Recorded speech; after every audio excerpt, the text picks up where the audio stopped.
smelled something strange in the food, but my hands were already deep in the bowl. Mama Teo was a thick, dark fat woman with wide hips and strong arms from years of pounding yam and stirring heavy pots. Her face was round, with sharp eyes that missed nothing. She always tied a faded wrapper around her chest, and her headscarf never seemed to move, no matter how fast she walked. She rarely smiled, but when she did, her teeth were too white, too perfect, like they didn't belong in her mouth. It was the jollof rice from her stall, the best in the market. People fought for it. If you didn't come early, you wouldn't get any. Even my mother, who cooked well, always said, "That woman's hands are blessed." But that day, something was different. The taste was strong, too strong. Not like rice. There was something underneath the pepper, something sour. Something wrong. My stomach twisted, and suddenly, I wasn't hungry anymore. I looked up. Mama Teo was watching me. She wasn't smiling. Just staring. Her eyes were dark, too dark. They felt like two deep holes in her face, pulling me in. I looked away quickly, forcing a weak smile. "What is it?" she asked. My throat was dry. "It's hot. Too much pepper." Her stare didn't break. Then, slowly, she chuckled. "You will get used to it." I nodded, but my hands were shaking. That night, as I lay on my mat, my stomach churned. Not from sickness, but from the feeling that something was very, very wrong. I told myself I wouldn't eat from Mama Teo's stall again. But the next day, as I walked past, the smell hit me hard. The scent of smoky jollof rice filled the air, thick and rich, as if the food itself was calling me.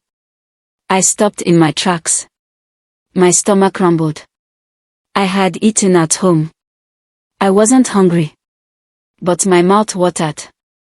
Before I knew it, I was stepping closer. My fingers twitched. I imagined the soft, steaming rice melting on my tongue. Then I saw Musa across the road. He was shaking his head at me. I snapped out of it. My heart pounded. I turned and ran. Later that day, Musa found me near the well. "My uncle is sick," he whispered. "Sick how?" Musa glanced around like he didn't want anyone to hear. "He doesn't talk anymore. He just sits and stares at the wall." I frowned. "What happened?" Musa's voice dropped lower. "He eats from Mama Teo every day." I scoffed. "That doesn't mean." "She did something to him." His hands were clenched into fists. "I know it." I wanted to argue, but something cold called inside me. Some of Mama Teo's customers changed after eating her food. Some lost weight, no matter how much they ate. Some became restless, like they were always searching for something. Some got sick and never got better.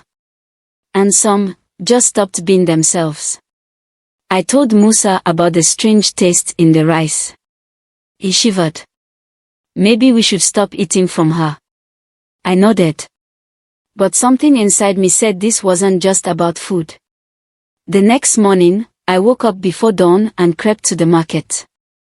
I hid behind a stack of baskets near Mama Teo's stall. She started cooking early, before anyone else arrived. I watched as she poured oil into the pot, added rice, pepper, and seasoning. Everything looked normal. Then she did something that made my blood freeze. She looked around, making sure no one was watching. Then she lifted her wrapper, squatted over the pot, and let out a stream of urine. I slapped my hand over my mouth. She stood up, wiped herself with the edge of her wrapper, and stirred the food like nothing had happened. My stomach lurched. I had eaten that food. My mother had eaten that food. My friends. My neighbors. The whole market had eaten that food. I turned and ran before she could see me. That night, I went straight to my grandmother's hut. She was old, but she knew things people didn't talk about. She sat in her wooden chair, chewing on kola nut, as I told her everything. She listened quietly, then sighed. That woman is not cooking for taste, she said. She is cooking for power. I frowned. What do you mean? She is binding people to her food. It is not ordinary urine. It is mixed with something. I felt sick. That is why her food never spoils, Grandma continued. That is why flies do not touch it. That is why people crave it. I shuddered, remembering the desperate faces of our customers. What do we do? I whispered. Grandma leaned forward. Nothing. Nothing. She looked me dead in the eye. If she knows you have seen her secret, you will not sleep well again. A chill ran down my spine.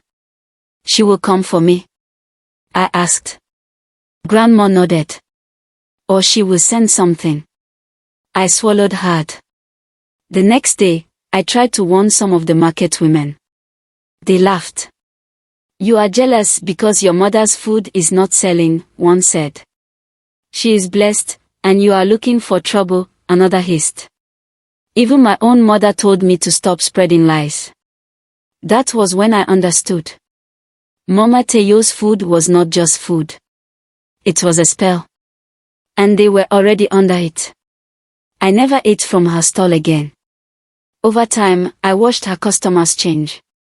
Some lost weight, no matter how much they ate. Some became restless, like they were always searching for something. Some got sick and never got better. But no one ever blamed Mama Teyo. Then one day, just like that, her stall was empty. She was gone. No one knew where. No one asked. It was like she had never existed. The women who used to fight for her food pretended like they had never eaten it. The men who used to spend all their money at her stall simply moved on. But I knew. I knew what had been done. And sometimes, when I walk past that place, I swear I can still smell her jollof rice in the air. And I wonder if she is somewhere else now, feeding new people her secret meal. Even now, years later, I think about Mama Teyo. I wonder where she is. I wonder if someone, somewhere, is taking their first bite of her food, feeling that strange craving call inside them. And I wonder if they will notice the taste before it's too late.